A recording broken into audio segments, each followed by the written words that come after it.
Excellency will now be escorted to come and join all of us in the audience. And in the meantime, we will hear brief remarks. We will get ready for the first of our religious voices at this event this morning, Common Ground for the Common Good. And so as the Excellencies take their seats, it's my honor to welcome to the podium His Excellency Francis Assisi Chulikat of the Permanent Observer Mission of the Holy See to the United Nations. Please put your hands together as we welcome Archbishop Chulikat.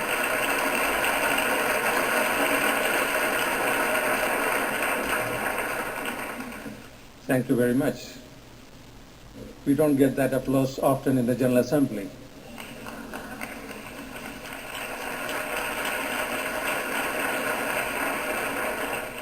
I think I have the permission from the President of the General Assembly for that. Mr. President, it is my pleasure to add my voice to yours, Mr. President, and to that of Her Excellency Dr. Asha Rose Migiro, UN Deputy Secretary General, and the other leaders speaking in today's program to highlight the work being done by religious organizations to promote ongoing efforts for achieving greater interreligious harmony. Today's meeting is a reminder that the participation of religious organizations and openness to the transcendent are not only a welcome reality in many parts of the globe, but are a necessity everywhere if you are to address the challenges of our time. This reminder of the role of religious organization within society is particularly important in a time when we increasingly see societal and governmental leaders denying the role of religious organizations or marginalizing their participation in public life and in decision-making. These efforts not only deny the truth of the human search for the transcendent, but also fail to acknowledge the role of religion in the very founding of the states, institutions, and ideas which we now hold dear. For its part alone, the Catholic Church and its many organizations have been active in every corner of the globe. These organizations have worked to promote access to education at its over 68,000 kindergartens, 92,000 primary schools, and 42,000 secondary schools, and they have worked to provide access to health care through more than 5,000 hospitals, 17,000 dispensaries, 500 homes for people with leprosy, 16,000 homes for the elderly, chronically ill or disabled. They have worked to resolve conflicts through numerous interreligious dialogue initiatives and direct mediation of conflicts, such as those efforts in Mozambique and in Latin America, and they have worked to respond to disasters through the commitment of the many professional and dedicated agencies who not only provide assistance after disasters, but live in solidarity with the populations affected by disaster long before and after disasters occur. These organizations not only provide such services regardless of race, religion, and national origin, but often, thanks to dedicated, consecrated religious personnel, lay employees, and countless volunteers, are able to provide these services more cost-effectively than other sectors of society. While these statistics represent only a portion of the selfless efforts and great sacrifice being done by religious organizations and their personnel, sometimes even at the expense of their own lives, they serve as a constant reminder that no serious efforts to achieve the goals of the United Nations as set out in the Charter will be successful and lasting if religious and faith-based organizations are not actively engaged in policy discussion and implementation.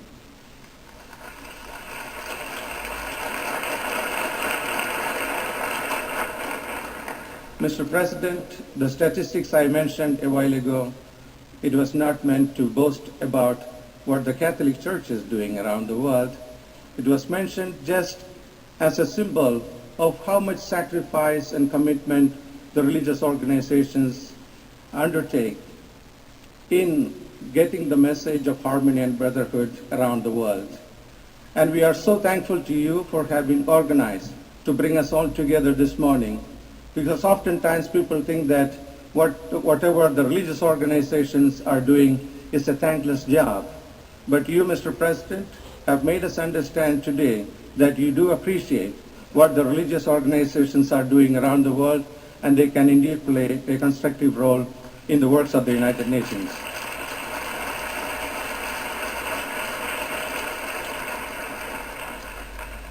Mr. President, this year's World Interfaith Harmony Week falls only 3 months after the important gathering of over 300 religious leaders at the Assisi Meeting for Peace of October last, 25 years after the first such meeting of religious leaders in Assisi.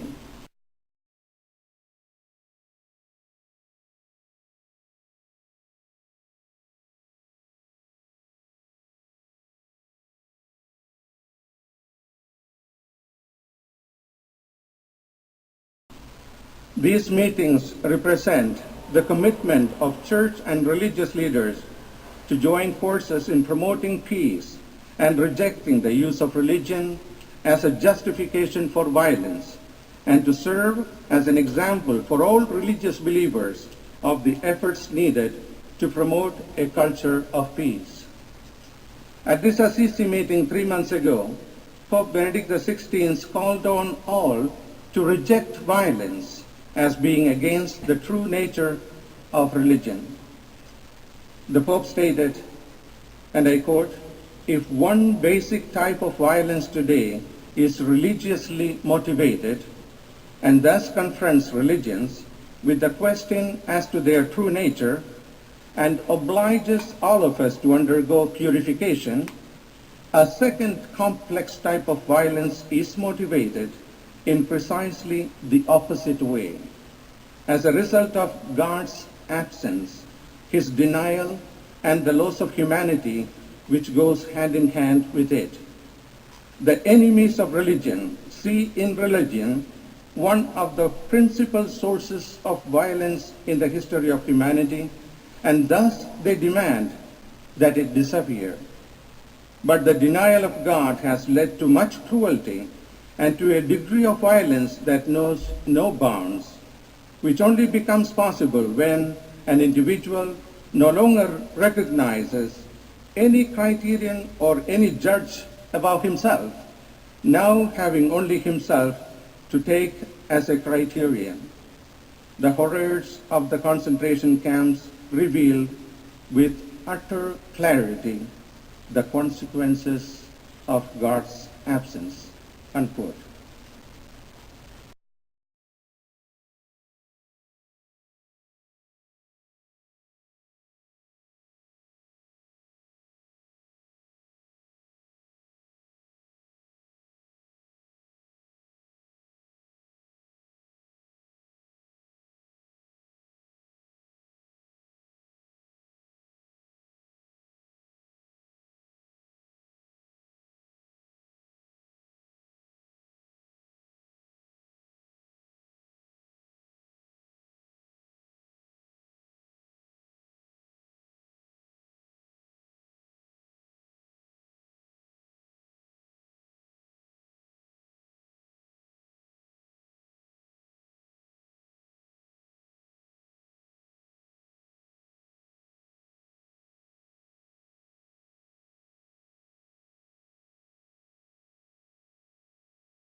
Now we gather today in the United Nations to reiterate yet again the need for religious believers to reject violence and commit ourselves to working to promote greater respect and understanding amongst believers of all religions and the promotion of the common good of all humanity. Mr. President, as you note in preparation for this meeting acknowledges, the world's religions play a vital role in the mediation of conflict and the promotion of dialogue and reconciliation in the response to disasters, in promoting development and respect for the environment, and in revitalizing the work of the United Nations. However, in order for religious organizations and peoples of religious belief to achieve these ends and to continue this work, it is of fundamental importance that all states respect religious liberty and recognize the rights of individuals and religious organizations to profess and to practice one's faith and to also participate within political and social life.